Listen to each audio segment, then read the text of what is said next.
문화와 도시 분야의 석학들이 서로의 생각을 나누는 아시아 문화 포럼이 개막했습니다. 참석자들은 도시의 발전을 위해서는 개발 행위보다는 창의력과 문화를 키우는 일에 힘써야 한다고 말했습니다. 취업을 미끼로 돈을 받아 챙긴 브로커와 지역 정당인들이 적발됐습니다. 사학법인의 비리 근절을 위해서는 관련법과 제도 개선이 먼저 이루어져야 한다는 목소리가 높습니다. 윤장일 시장이 앞으로 2년은 시민이 피부로 느낄 수 있는 변화를 이끌어내는 데 힘을 쏟겠다고 다짐했습니다. 시민단체는 분발을 촉구했습니다. 재활용돼야 할 해양 폐기물이 내륙 곳곳에 함부로 버려진 채 방치되고 있지만 일선 시구는 속수무책입니다. 여러분 안녕하십니까? 아시아와 유럽의 문화예술계 석학들이 모인 아시아 문화 포럼이 오늘 공식 일정에 들어갔습니다. 창조 산업과 도시를 주제로 열린 포럼에서 참석자들은 도시의 발전은 창의성에 기반을 둬야 하고 문화의 중심에는 인간이 있어야 한다고 강조했습니다. 박수인 기자입니다. 낡은 회색 담장은 화사한 벽화로 변신했고 고단한 산동네 계단길은 알록달록한 색동옷으로 갈아입었습니다. 오랫동안 쇠락과 공동화의 길을 걸어왔던 도심마을에 청년 예술인들과 기업의 손길이 닿은 지 2년. 양동 발산마을은 광주의 셀카 명소 가운데 하나로 떠올랐습니다. 아시아 문화포럼에 참석한 창조도시 권위자 찰스 랜드리는 발산마을의 변화를 주목했습니다. 도시는 하드웨어가 아니라 소프트웨어라고 강조한 랜드리는 과거의 도시계획이 개발에 초점을 맞췄다면 이제는 창의력과 문화를 배양하는 데 우선순위를 둬야 한다고 말했습니다. Creativity is a renewable resource and heritage is less renewable. It can be reinterpreted, of course, but it is the tension between the two that I think is fantastic. 한국을 대표해서 기조발제에 나선 김우창 명예교수는 문화란 인간의 창의성이 확장돼가는 과정이라고 정의했습니다.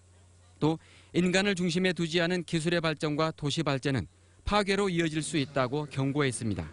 하나의 통일된, 다양하면서 평화롭고 조화된 인간의 창의성을 확장하는 그런 문화를 만들어야 된다.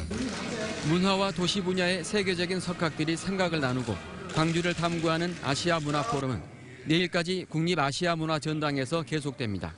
MBC 뉴스 박수인입니다. 아시아와 유럽에서 오는 손님들을 맞기 위해 광주시가 도로 아스팔트도 새로 까는 등 단장을 하고 있습니다. 행사장인 아시아문화전당 인근을 중심으로 한 광주 구도심의 밤과 낮이 밝아졌습니다. 김철원 기자입니다. 아시아문화전당이 LED 조명으로 환하게 밝아졌습니다. 전당에서부터 금남로 삼각까지 그리고 광주천 다리 3개의 조명을 달아 매일 밤 3시간에서 4시간씩 불을 밝히고 있습니다. 불 꺼진 광주 옛 도심에 조명 1,200여 개를 설치해 밤에도 걷고 싶은 거리를 만들겠다는 겁니다.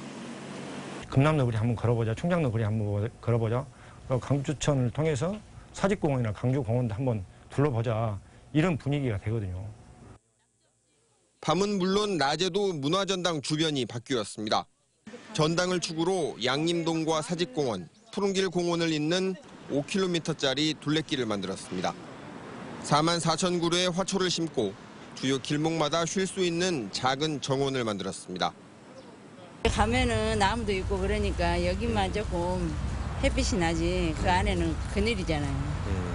문화전당 주변, 광주 옛 도심의 변화는 이번 주에 있는 아셈 문화장관 회의에 맞춰 진행됐습니다. 문화전당은 이번 주 외국인과 외지인들이 가장 많이 드나드는 곳이기 때문입니다. 광주시는 외지에서 오는 손님들을 위해 새 단장을 했지만 광주 옛 도심의 변화는 행사가 끝나도 시민들이 누릴 수 있게 될 것이라고 말했습니다. MBC 뉴스 김철원입니다. 채용비리 사건이 끊이지 않고 있는데요. 이번에는 여야 정당인까지 가담해서 대기업과 관공서에 채용시켜주겠다는 사기극을 벌였습니다. 인맥을 통해 돈만 있으면 채용될 수 있는 것처럼 피해자들을 속였습니다. 송정근 기자입니다. 48살 채모 씨는 2년 전 국립아시아문화전당 공무원으로 조카를 채용시켜주겠다는 말에 5천만 원을 건넸습니다. 더민주 원내대표 보좌관을 한다는 브로커의 속임수에 넘어간 겁니다. 브로커 이 씨는 기아자동차 등 대기업이나 서구청 등 관공서에 채용시켜주겠다며 6명에게 2억 7천만 원을 받았습니다. 받은 돈 일부는 실제로 더민주 전남도당 당직자 46살 박모 씨에게 건네며 채용을 청탁했고 박 씨는 다시 전 한나라당 노동위원인 68살 이모 씨에게 돈을 상납했습니다. 항상 선거 때 여기저기 도와주고 하다 보니까 그 인맥을 활용해서 어떻게 새누리당 나이 드신 분 차라리 어려운 일 있으면 부탁해라. 자기가 노동위원이기도 하고 그러니까. 하지만 취업이 된 사람은 한 명도 없었고 피해자 중 한 명은 취업이 될 것이라고 믿고 다니던 은행 계약직 자리까지 그만뒀습니다. 경찰은 실제 채용 비리 사건이 잇따르고 있어 채용 과정에 대한 불신이 팽배해졌고 이런 분위기에서 채용 사기 역시 활기를 치고 있다고 분석합니다. 가족이랄지 본인 스스로가 취업에 대한 그 불안감을 가지고 있습니다. 이런 시스템 때문에 금전적으로 제공을 해서 취업을 할 수 있는 이런 부분들이 조금씩 있는 것 같습니다. 경찰은 브로커 이 씨를 구속하고 여야 정당인 2명을 불구속 입건했습니다. MBC 뉴스 송정근입니다. 낭암학원 채용비리 사태로 사립학교법인의 교사 채용 문제가 재점화되고 있습니다. 사학법인의 자율성 보장이라는 미명 아래 교사직이 사고 팔려선 안 된다는 겁니다. 김인정 기자입니다. 정의국 광주시 교육감은 채용비리가 불거진 낭암재단을 특별 감사하겠다고 밝혔습니다. 돈을 건넨 교사에 대해 임용 취소, 돈을 받은 이사는 해임 요구를 검토하겠다며 대책을 내놨습니다. 금품을 주고 부정 채용한 것이 분명하다면 임용 취소도 요구할 수 있지 않나 이렇게 생각을 합니다. 하지만 검토일 뿐 실현 가능성을 약속하긴 힘듭니다.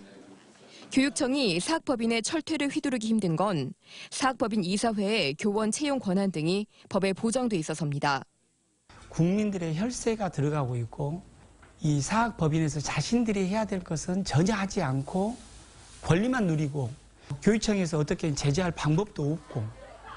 사학법을 개정하지 않는 한 현실적인 해법은 공정한 채용 경쟁을 보장하는 것뿐입니다. 지난 2014년부터 도교육청 관리 아래 사학법인 임용시험을 공동으로 치르고 있는 전라북도의 사례도 있습니다. 신규 교사 채용 허가를 내주지 않고 4년에 걸쳐 사학법인 협의회를 설득해냈습니다. 광주에서는 시교육청 위탁 채용을 사학법인에 권고하는 수준에서 조례가 추진됐지만 그마저도 대다수 의원의 반발에 부딪혀 보류됐습니다. 이러는 사이 지난 10년간 광주의 사학법인 신규 교사의 85%인 500여 명이 교육청 위탁 채용이 아닌 사학법인의 자체 채용으로 임용됐습니다. MBC 뉴스 김인정입니다. 윤장현 광주시장이 앞으로 2년은 민생 문제를 해결하기 위해 속도를 내겠다고 밝혔습니다. 지난 2년 동안은 비록 속도는 떨어져도 방향은 옳았다는 판단에 따른 것인데요. 시민단체들의 평가는 조금 달랐습니다. 윤근수 기자입니다. 민선 6기 반환점에 선 윤장현 광주시장은 앞으로 2년은 시정의 중심을 민생에 두고 담대한 변화를 이뤄내겠다고 밝혔습니다. 민생을 더욱 최우선시하면서 여러 현안들을 더욱 신속하게 해결해 나가고 시민들께서 피부로 느낄 수 있는 담대한 변화를 이끌겠습니다. 자동차와 에너지, 문화산업 등 미래 먹거리 분야에서 그동안 씨앗을 뿌렸다면 이제는 열매를 수확할 때라고도 말했습니다. 가장 보람있던 일로는 공공부문 비정규직의 정규직화를 꼽았고 청년에 대한 투자도 자랑거리로 삼았습니다. 도시철도 2호선과 제2순환도로 등 해묵은 현안들을 빨리 풀지 못한 건 아쉽다고 말했습니다. 그러나 여전히 빠른 속도보다 더 중요한 것은 바른 방향이라는 믿음은 놓지 않겠습니다. 시민단체 평가는 달랐습니다. 왜냐하면 방향 자체가 보이지 않았다고 저희들은 생각을 하고요. 어떤 목표를 가지고 어떤 방향으로 가는지가 아직까지 잡히지 않고 있습니다. 추상적이라고 얘기할 수 있겠죠. 참여다 G21은 정실 인사 논란으로 리더십이 손상됐고 시민시장으로서의 비전도 보여주지 못했다고 평가했습니다. 광주 지역 환경단체들도 민선 6개의 환경정책을 중간평가한 결과 62%가 불만족을 나타냈다며 실감할 수 있는 변화를 주문했습니다. MBC 뉴스 윤근수입니다. 광주시가 국가보훈처의 11공수 금남로 군사퍼레이드 계획을 협의했던 것과 관련해 윤장현 광주시장이 시민들에게 사과했습니다. 윤 시장은 페이스북을 통해 퍼레이드가 취소돼 다행이지만 퍼레이드 계획을 실무진이 보훈처와 논의했던 것은 사실이라며 걱정과 심려를 끼쳐 사과드린다고 밝혔습니다. 이에 앞서 시민단체 참여자치 21은 광주시의 금남로 궁사 행진을 보훈처와 협의한 경위를 밝히고 관련자를 문책할 것을 요구했습니다.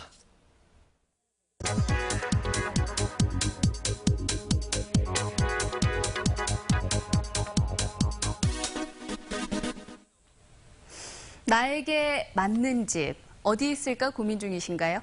그렇다면 마이홈 상담센터를 찾아가 보시는 건 어떨까요?